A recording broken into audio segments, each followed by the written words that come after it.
नमस्कार।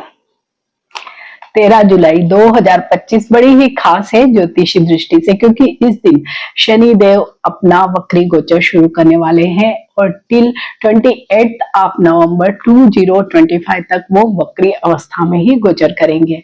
हालांकि शनिदेव का वक्री गोचर कोई नया बात नहीं है या अन्य किसी ग्रह के लिए भी कोई नई बात नहीं है, क्योंकि सभी ग्रह साल में कुछ न कुछ दिनों के लिए वक्री गोचर अवश्य ही करते हैं।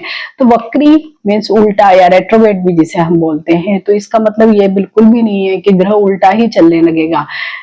इनफैक्ट इसका मतलब ये होता है कि जब सूर्य से कोई एक निश्चित अंतराल पर जब भी कोई ग्रह घूमता है तो हम पृथ्वीवासियों को नीचे से देखने पे ऐसा लगता है कि मानो ग्रह उल्टा चल रहा है। तो अभी एट प्रेजेंट शनिदेव 120 अंश दूरी पर सूर्य से जब घूमेंगे तो पृथ्वी के नजदीक आ जाएंगे और हमें ऐसे लगेगा कि मानो वो उल्टे चल रहे हैं।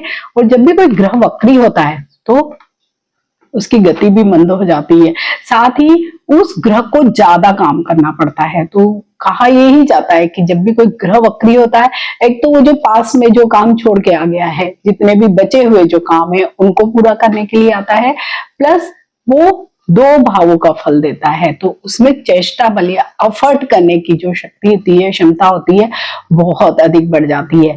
क्योंकि वक्री अवस्था में कोई भी ग्रह होता है तो वो एक ट्रांजिशन स्टेट ही होता है उसके लिए भी। मीन्स जहां पर अभी गोचर कर रहा उस भाव के फल तो देने ही है, और एक जो पीछे से चल कर आया है तो वहां पर भी 2 मीन्स एक साथ 2 भावों का जब भी कोई ग्रह फल देता है तो उस समय एक तो टाइम फ्रेम कम होता है और उसी समय में बहुत ज्यादा आपको काम निपटाने पड़ते हैं। इसलिए वक्री गोचर जब भी किसी भी ग्रह का होता है, और अभी तो क्योंकि शनिदेव कार्य के ही कारक हैं, उनका जब वक्री गोचर होगा तो सभी लोगों को, हर राशि के लोगों को बहुत एफर्ट करने पड़ेंगे। हालांकि ये 5 महीने का गोचर है तो 5 महीना बहुत लंबा टाइम होता है। तो जो भी राशि वाले लोग जिसके भी जिस भाव में शनिदेव पहले थे और अब पीछे वापस जा रहे हैं, तो उन भावों का तो काम करना ही पड़ेगा, आगे आने वाले भाव का भी काम करना पड़ेगा। और जब भी ये शनिदेव का जब भी गोचर ये चलेगा तो इसमें नक्षत्रों का बहुत महत्वपूर्ण रोल होगा, क्योंकि इस पूरे ही गोचर के 5 महीने के इस गोचर के पीरियड में शनिदेव उत्तरा भाद्रपद और पूर्वा भाद्रपद में गोचर करेंगे। उत्तरा भाद्रपद तो गुरु का नक्षत्र है तो अच्छे रिजल्ट मिलेंगे, पूर्वा भाद्रपद तो उनका खुद का नक्षत्र है, थोड़े से टफ रिजल्ट मिल सकते हैं। फिर डिपेंड करेगा कि आपकी अपनी व्यक्तिगत जन्म पत्रिका में भी अगर शनि की दशा अंतर्दशा ऐसी कोई चीजें चल रही है, राहु की दशा अंतर्दशा चल रही है, तो थोड़े से प्रॉब्लम्स आ सकते हैं।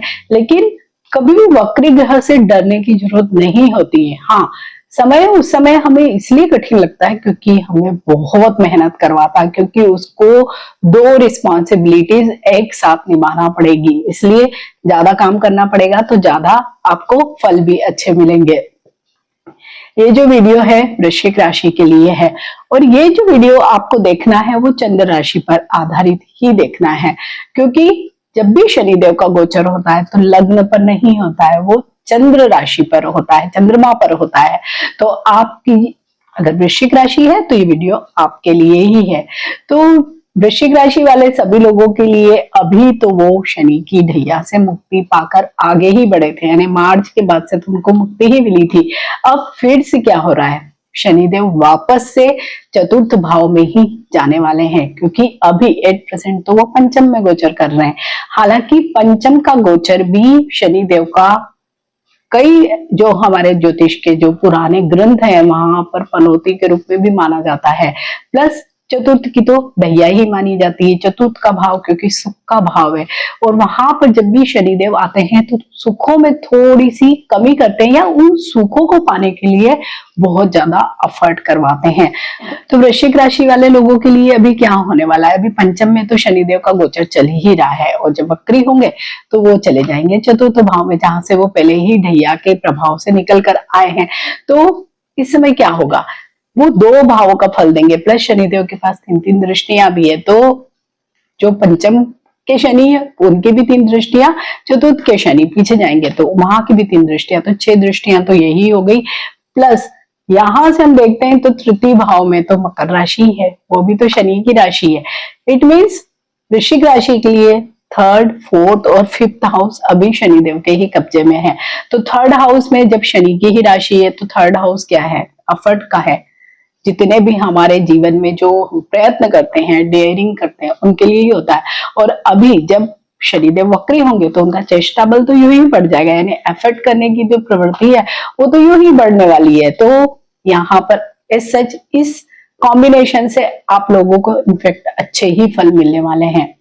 तो सबसे पहले तो बात करेंगे कि पांचवें भाव में जब शनिदेव है और 11वें भाव पे डायरेक्ट दृष्टि है लाभ के भाव पे, तो इस समय में सभी लोग लाभ या इनकम के भाव पे दृष्टि है। तो वृश्चिक राशि के लोग क्या करने वाले हैं, वो इनकम के जो भी सोर्सेस, जॉब कर रहे हैं तो जॉब के लिए, बिजनेस कर रहे हैं तो बिजनेस के लिए बहुत ज्यादा प्रयत्न करेंगे। मीन्स एनी हाउ वो अपनी आय को, अपनी इनकम को बढ़ाना चाहेंगे और बढ़ाएंगे भी, और इन्हीं इनकम से उनकी इच्छाओं की पूर्ति भी होगी।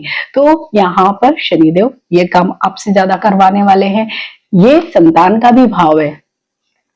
कई लोग जैसे कई सालों से बच्चे के लिए प्रयासरत थे, ट्रीटमेंट करवा रहे थे, और हो सकता है कि शनि की ढैया वाले पीरियड में भी करवा रहे हो और वहां पे उन्होंने कुछ ट्रीटमेंट को छोड़ भी दिया हो, तो अब वो अगेन ट्रीटमेंट को स्टार्ट करेंगे और पॉजिटिव रिजल्ट भी उनको मिलेंगे। सेम स्टूडेंट्स के लिए भी यही है। अगर कहीं पे पढ़ाई बीच में छूट गई थी तो अब फिर से ये जो 5 महीने का समय है ना, तो यहाँ पे शायद आप बहुत मेहनत करेंगे और जो भी आपका गोल है उसको पालेंगे। लव एंड रिलेशनशिप के लिए थोड़ा सा शनिदेव कम सपोर्ट करते हैं। तो हो सकता है कि जो पहले की रिलेशनशिप चली आ रही वहां पर अगर बहुत मिसअंडरस्टैंडिंग या बहुत गलतफहमियां या लड़ाई झगड़े थे, तो उसमें थोड़ी एक शांति वाला, जिसको कहते हैं ना, फेज आता है, वो ही रहेगा। हालांकि बहुत अच्छे रिजल्ट होंगे ये तो नहीं कह सकते हैं, लेकिन हाँ कुछ चीजें बेहतर हो सकती है। अब जब शनिदेव वक्री होके चतुर्थ भाव में ही जा रहे हैं और अभी एट प्रेजेंट वहां पर आ गए हैं राहु, तो चतुर्थ भाव क्या है, सुख का भाव है। और जब वहां पर राहु भी बैठ गए हैं तो क्या होगा, सुख मीन्स जितने भी हमारे जो भौतिक सुख होते हैं, जैसे कि जमीन है, मकान, वाहन, जितने भी अभी तो, क्योंकि हमारे सुखों की जो भौतिक सुखों की जो लिस्ट है बहुत लंबी हो गई है, जिसमें हम गजेट्स भी शामिल करते हैं, अप्लायंसेस शामिल करते हैं, हमारे लिए जो बहुत सारी एसेसरीज होती है उनको भी हम शामिल करते हैं, प्लस यहाँ से हम मदर को या मम्मी को भी देखते हैं। तो क्या होगा, यहाँ पे राहु भी बैठे हुए, इधर शनिदेव भी आ रहे हैं, तो फिर से दोनों मिलके क्या बनाएंगे, यहाँ पे एक तरह से पिशाच योग या शापित योग भी बोलते हैं इसको। लेकिन जितना हम राहु को चतुर्थ भाव में, जितना मैंने कई कुंडलियों में देखा है, तो बस आपको ये करवा सकता है कि आपकी भौतिक सुखों की जो इच्छाएं, क्योंकि राहु तो खुद ही एक भौतिक सुखों को बढ़ाने वाला या इच्छाओं को जगाने वाला ग्रह, तो वो बहुत बढ़ जाएगी। मीन्स आप क्या करने वाले हैं, बहुत एफर्ट करने वाले हैं। और कई बार ऐसे होता है कि राहु की क्योंकि दृष्टि दशम भाव पर भी पड़ेगी और यहाँ पर शनि भी आ जाएंगे, तो उनकी भी दृष्टि दशम भाव यानी कार्य भाव पर पड़ेगी। तो बस राहु आपको ये बुद्धि दे सकता है कि एनी हाउ गलत है तरीका, सही है तरीका, कुछ भी करके हमें अपना काम निपटाना है और इनकम जनरेट करना है। तो बस आप सबको यही ध्यान रखना है। साथ ही अगर इन 5 महीनों में, क्योंकि मौके आएंगे जरूर ये सारी चीजें करने की, आप कोई नया व्हीकल ले रहे हैं तो थोड़ा सा देख कर लीजिए। हो सकता है कि वहां अभी तो लेते हुए आपको ठीक लगे, आगे जाके कोई प्रॉब्लम्स आ जाए, इससे भी ज्यादा प्रॉब्लम्स, क्योंकि यहाँ से हम प्रॉपर्टी को भी देखते हैं, जमीन, मकान, वाहन में कोई ना कोई इस तरह का असेट देखते हैं, तो उसके आप डॉक्यूमेंट्स को जरूर देखिए, क्योंकि बुध भी कम्बस्ट है। जो लिखा पढ़ी का जो काम होता है तो वहां पर भी हमको सावधानी बरतनी है, ये सारी चीजें आपको करनी पड़ेगी। तो ऐसे बहुत प्रॉब्लम नहीं आएगा। और जैसे कि राहु का काम होता है ना कि जितनी चादर नहीं है उससे भी ज्यादा पैर पसार लो, मीन्स बहुत दिखावा करने वाला, वो आपको नहीं करना है कि बहुत सारे हमने ईएमआई पे बहुत सारी चीजें खरीद ली है और बाद में, क्योंकि राहु और शनि ये तो कुछ ही समय के लिए यहाँ है और ईएमआई तो आपको कई सालों साल भरना पड़ सकती है, तो प्रॉब्लम आ सकता है। यहीं से हम मदर को भी देखते हैं, माँ को भी देखते हैं। तो जब राहु और शनि का ये जो कॉम्बिनेशन यहाँ बैठेगा ना 5 महीने के लिए, तो हो सकता है कि उनकी कोई हेल्थ इश्यूज आपको तंग करें, जो पहले की उनकी कोई बीमारियां चल रही है तो अभी आपको यहाँ पे प्रॉब्लम आ सकती है। मतलब उनके कोई चेस्ट वाले पार्ट में जितने भी ऑर्गन्स होते हैं, जैसे कि हार्ट है, लंग्स हैं या ब्रेस्ट हैं, तो उनमें कोई ना कोई उनको प्रॉब्लम आ सकती है, तो आप उनको टेक केयर जरूर करिए। प्लस जैसे कि मैंने बोला तीसरा भाव, तो तीसरे भाव में तो शनिदेव अच्छे फल देते हैं, तो एफर्ट जरूर करवाएंगे। तो ये 5 महीने का जो समय है ना वृश्चिक राशि वाले लोगों के लिए बहुत काम करने वाला समय है। और हम ये भी जानते हैं कि शनिदेव काम तो बहुत करवा लेते हैं, और जब देने का टाइम आता है तो थोड़ा कम देते हैं, थोड़ा से जैसे कहते हैं ना कि कंजूस, या जिसको मेहनत बहुत करवा ली है फल उतना ही कम दे रहे हैं, तो वैसी चीजें हो सकती है, तो उससे फ्रस्ट्रेशन हो सकती है। लेकिन फ्रस्ट्रेटेड नहीं होना है। जो काम आपके पीछे छूट गए थे, सपोज जैसे चतुर्थ भाव में कोई सुख के साधन जुटाने हैं, जमीन मकान वाहन का कोई पेंडिंग चीज रह गई, बन रहा था नहीं बन पाया, लेना चाह रहे थे, कहीं कुछ बीच में अड़चन आ गई, या कुछ पेपर्स ठीक नहीं थे, या कुछ भी इस तरह की चीजें अगर थी, तो वो अब आप जरूर ले लोगे इन 5 महीने में, क्योंकि शनिदेव आए ही इसलिए हैं कि आपकी जो चीजें जहां पे छूट गई थी ना, वो सिरा पकड़ लो और उसको आगे बढ़ा लो। तो डरने की बिल्कुल जरूरत नहीं है। कोई भी वक्री का कभी भी बुरे प्रभाव नहीं देता है, बस इसको इसलिए बुरा माना जाता है क्योंकि समय कम होता है, तो चैलेंजेस ज्यादा होते हैं, काम ज्यादा करना पड़ते हैं, उसी में हमको 2-2 भावों के काम करने हैं, तो हमें ऐसे लगता है कि अरे वक्र ग्रह तो बहुत बुरा प्रभाव दे रहे हैं। लेकिन इनफैक्ट ये वाला समय होता है पुराने कामों को निपटाओ, और अभी जो प्रेजेंट में चल रहे हैं वो काम भी आपको करने हैं, तो डबल रिस्पॉन्सिबिलिटीज आपको पूरी करनी है, तो आपके पास समय ही नहीं होगा, मेहनत ज्यादा करनी पड़ेगी। इधर राहु भी थोड़ा योगदान देने वाले हैं।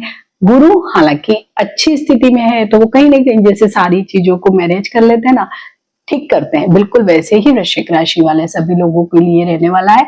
तो वृश्चिक राशि वाले सभी लोगों को बिल्कुल भी डरने की जरूरत नहीं है। इनफैक्ट काम ज्यादा आपको करना है, मन लगाकर आप काम करेंगे तो इनकम के सोर्सेस आपके डेफिनेटली बढ़ेंगे। लव रिलेशनशिप में थोड़ा सा सतर्क रह के काम करें, ज्यादा बेटर होगा। Plus health issues as such नहीं दिखाई दे रहे हैं, लेकिन मदर के हेल्थ इश्यूज हो सकते हैं, तो वहां पर आप ध्यान रखिए। छोटी मोटी कई यात्राएं आपकी हो सकती है, उन यात्राओं को भी एंजॉय करिए। छोटे भाई बहन से भी रिलेशनशिप ठीक हो सकती है, तो उसको भी एंजॉय करिए। तो ये जो राशिफल मैंने आपसे शेयर किया है, ये तो है चंद्र राशि पर, लेकिन हमको क्या देखना है, अष्टक वर्ग सारणी भी देखनी है, और वहां पर आप शनि के आगे मीन राशि लिखिए और वहां पे अपने नंबर देखिए। अगर वहां पर 5 नंबर है तो कोई प्रॉब्लम ही नहीं है, अगर 4 नंबर है तो थोड़ी समस्या हो सकती है, 3, 2, 1 है तो समस्या ज्यादा होगी। तो इस केस में आपको क्या करना पड़ेगा, रेमेडीज करनी पड़ेगी। तो रेमेडीज में आपको अभी का ये जो टाइम है और ये जो वक्री अवस्था में जब शनिदेव गोचर कर रहे हैं, तो जितने भी मैलेफिक स्टार जो 4 हैं, राहु केतु शनि और मंगल, क्योंकि शनि और मंगल का षडाष्टक योग भी बना हुआ है, तो इस केस में हम क्या रेमेडी करेंगे, तो हमको काल भैरव की उपासना करनी चाहिए, उनके स्तोत्र का जाप करना चाहिए, उनके मंत्रों का जाप करना चाहिए, उनके दर्शन करने चाहिए। और जो भी शनि के जितने भी हम कहते हैं कि दान करिए, शनि की काली वस्तुओं का दान करें, हनुमान जी के दर्शन करें, सरसों के तेल का दीप लगाए, ये तो आपको करना ही है। तो ये जो 5 महीने का समय है ना, ऐसे भी इतना बिजी रहने वाला है कि आपको बहुत ज्यादा शायद फुर्सत नहीं मिलेगी कि बहुत समस्याएं हैं मेरी लाइफ में, उनको सॉल्व करूं या अपने कामों को निपटाऊं। तो जुट जाइए, वृश्चिक राशि वाले सभी लोगों के लिए अच्छा गोचर है, तो इस समय का उपयोग जरूर करिए। अगर वीडियो अच्छा लगता है तो इसे लाइक कीजिए, शेयर कीजिए, और मेरे इस चैनल उषा एस्ट्रोवर्ट को सब्सक्राइब कीजिए। मिलते हैं एक नए वीडियो में, टिल देन नमस्कार।